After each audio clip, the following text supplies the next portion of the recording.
Santa Maria Formosa, è uno degli ingressi d'onore. Allora, voi dovete immaginare che queste colonne erano rivestite di vernice rosa trasparente.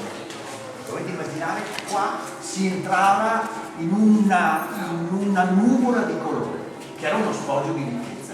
Allora, colonne di un rosa sfavillante, pareti coloratissime, il soffitto lo dovete immaginare blu, rosso, nero, oro, e tutto naturalmente ricoperto d'oro, che era lo sfoggio.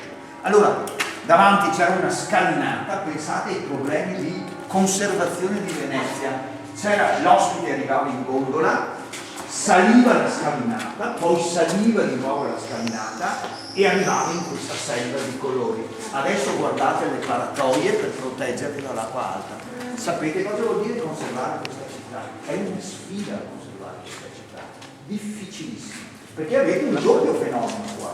Il primo è il bradisismo negativo, il suolo che si abbassa, e l'altro è l'innalzamento del livello delle acque per i cambiamenti climatici globali. Allora voi dovete immaginare, vi dicevo, restaurare i palazzi veneziani quando entrate, restituire i colori a questi palazzi e restituire anche le dimensioni. Allora immaginate di essere un ospite che arriva, scende dalla gondola, sale la scalinata e arriva in una esplosione di colori.